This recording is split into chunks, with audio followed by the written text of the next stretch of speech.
Hi, this is Mika, and welcome to Leap Taken. Here at Leap Taken, I talk about all things witchy, law of attraction, manifesting, esoteric, and everything else in between.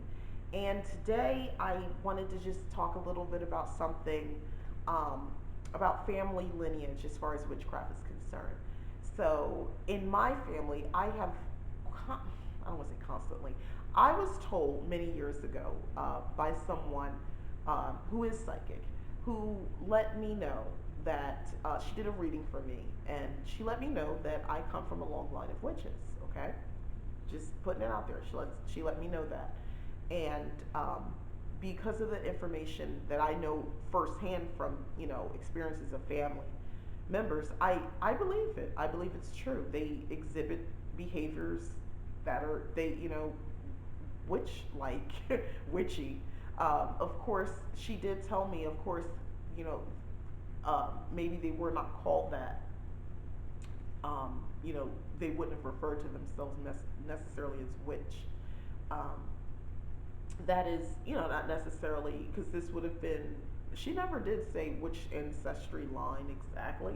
She just said you come from, and I've often wondered to what end, which lineage, which part of my family, the maternal, paternal, and then even further. But we'll see how that goes.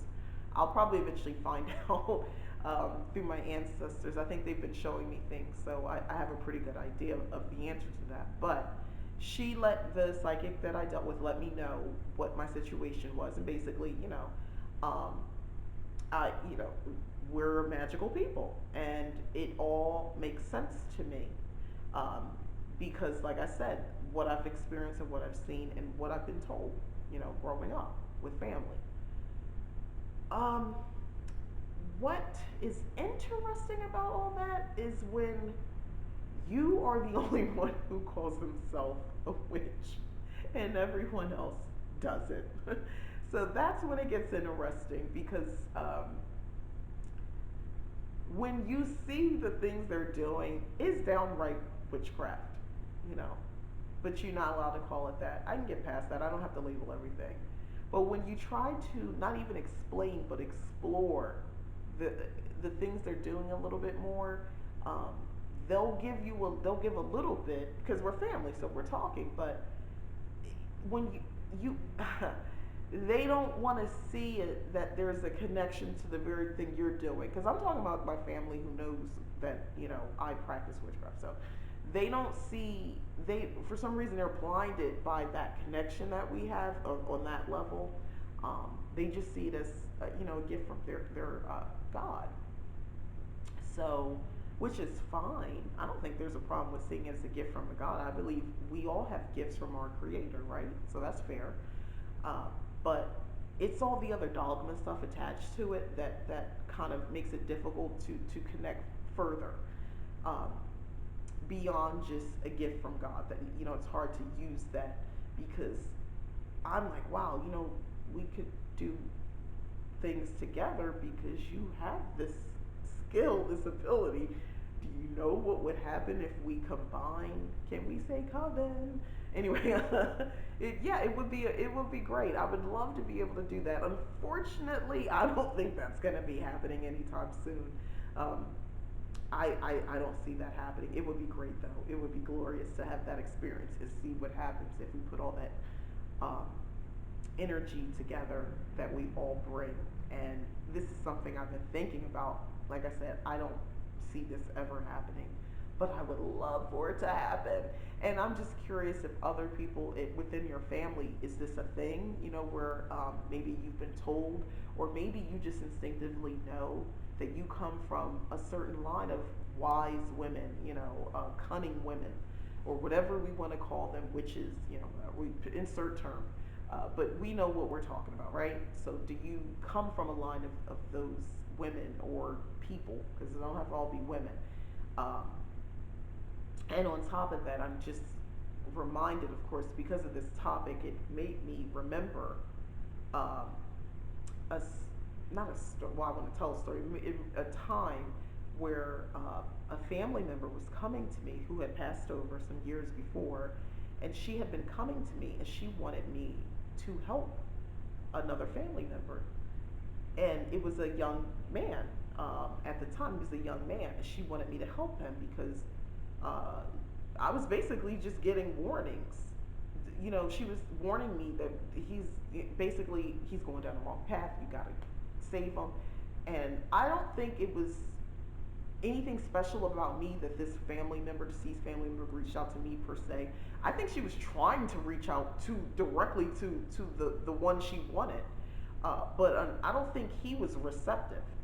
Um, and he would do things which I find that some people who have these abilities, they want to dim that light, dim that down, so they use recreational drugs or they drink to try to silence voices, or whatever that feeling they get, whatever the thing is, because it makes them uncomfortable. So they don't want to deal with it. So they consume these things that push that down, so the connections aren't formed. And I believe the young man had been doing that as well. But she was giving a warning, and unfortunately, I was never able to.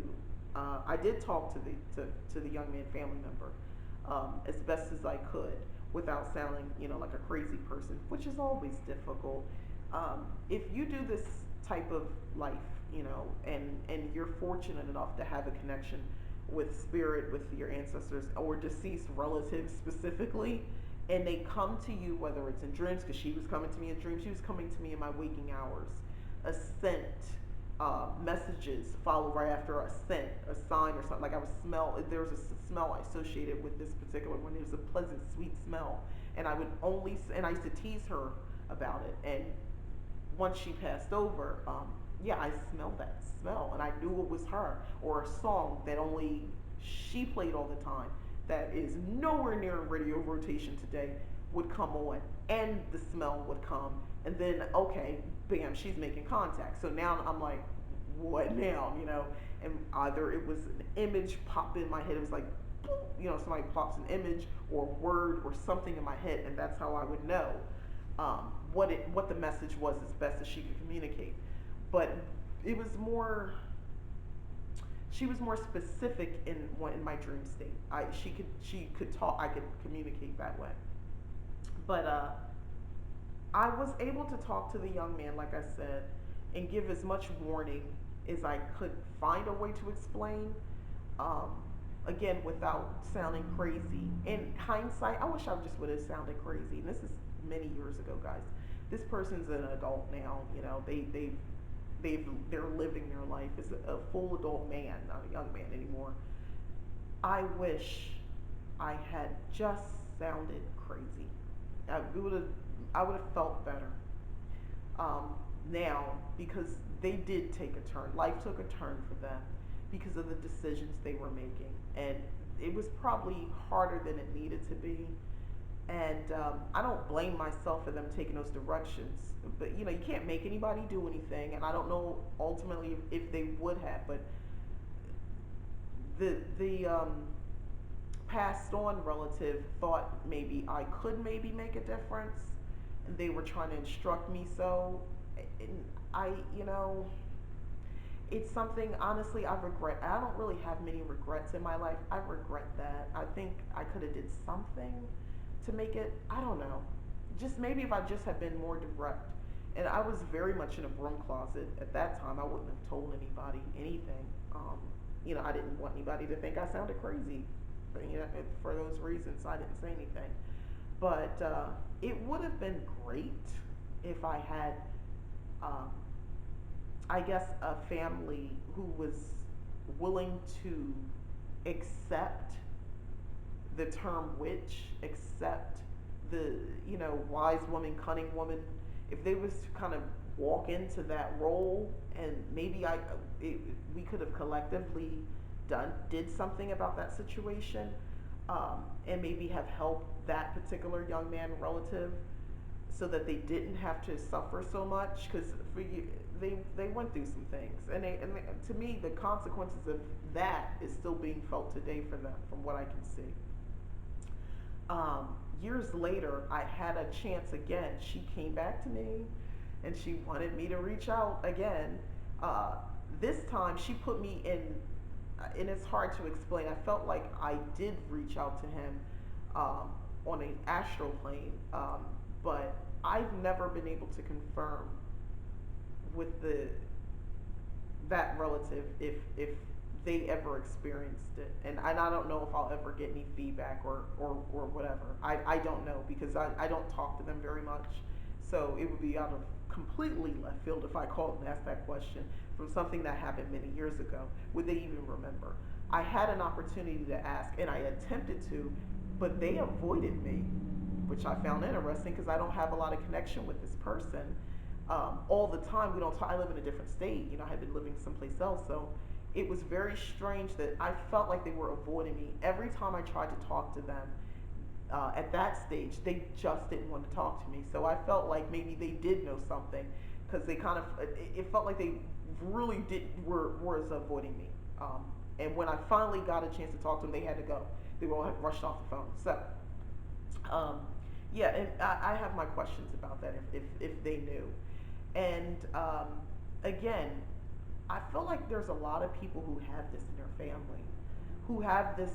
There's some of us who have, you know, whether it's our grandmothers, our mothers, you know, uncles, or dads, who definitely maybe have clairvoyance, you know, mediums at least, and they, or, you know, they just have a way, things just always seems to go their way. Life just seems a little bit more simpler for them. What they kind of put out there almost always comes to them. And when I say that, because I feel like I have to explain that part. It doesn't mean that if they play the numbers, they hit the big one every time. That's not what I mean, because I think I had a conversation about that in another video about the test of wills. There's a lot of wills going on. A lot of people with their energy all wanting to win. So that's different. But I mean people who, you know, they said they were going to get that job, they got that job.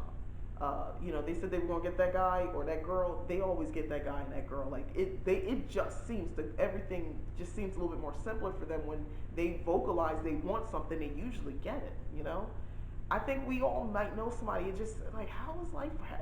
Just seems a little smoother for you than it does the rest of us. Conjurers, we have, you know, some of those in our family. So, um, I just it wouldn't it just be nice, and this is just a what if video, right?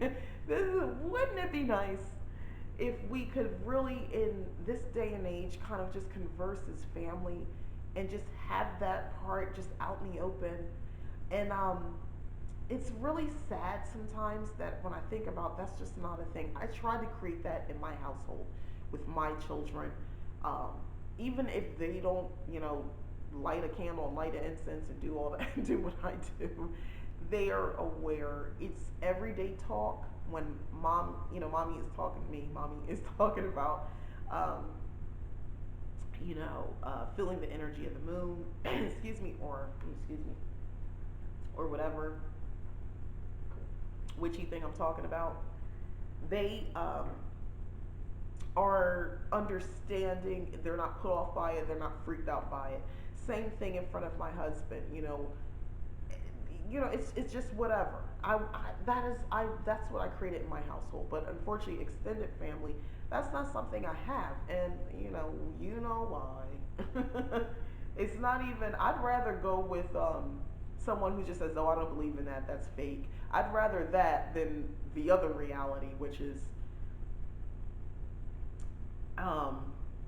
they think it's something else because they believe in something else. So what they believe in, if it's not that, then it must be that.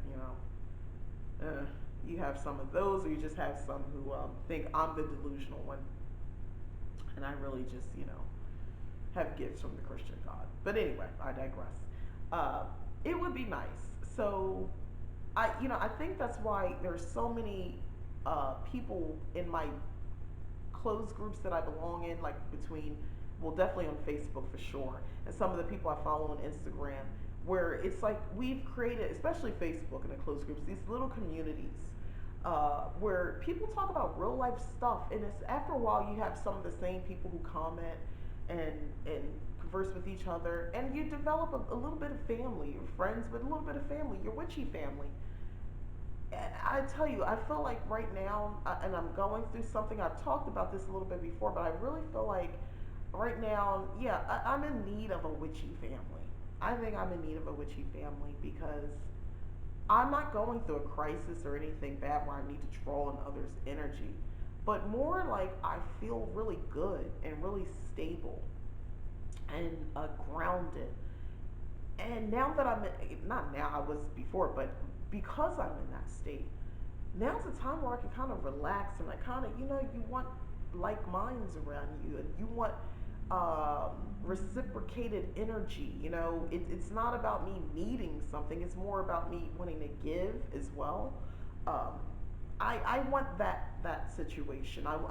And not, you can't just get. I mean, I can get that from one person. Maybe it starts with one person, but that's something I'm definitely putting out into the universe. Some energy that I'd like to draw to me is, a positive witchy community.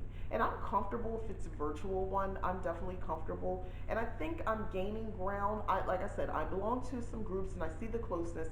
I don't think I'm quite the right fit for some of the ones I belong to yet. And there's no shade to the groups. It's just that I don't know if I'm quite there, uh, but I think I'm going to find it, and I'm going to try to find some in-person groups as well here. Hopefully, I can. And I'm even thinking about starting one. I'm in Arizona, Phoenix area, roundabouts. So I'm looking to see if that's possible. I'm thinking about it. Maybe I don't know how that even works and how. I know Meetup was a thing, meetup.com. I don't know if that's still a thing. I haven't used that in a long time. Uh, it exists, but I don't know if people, reference it and use it. But I'm gonna look into that. Um, yeah, witchy family, a witchy community would be really nice to have because I think we go through things or just things we want to share. It's not always about taking from somebody. Sometimes we just want to share, and you don't really have many other people to go to.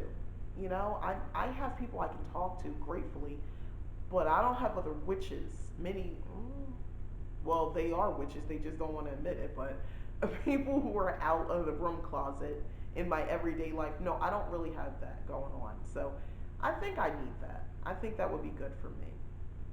But anyway, that's all I wanted to talk about. I mean, it's a long, windy road to get to where I was going, but I was kind of processing it as I was talking. So hopefully you stayed with me to this point. Um, but thank you for watching. Again, I'm Mika. This is Leave Taken. And please like the video if you enjoyed it and subscribe if you haven't already. And if you have subscribed, I thank you very much. All right, bye.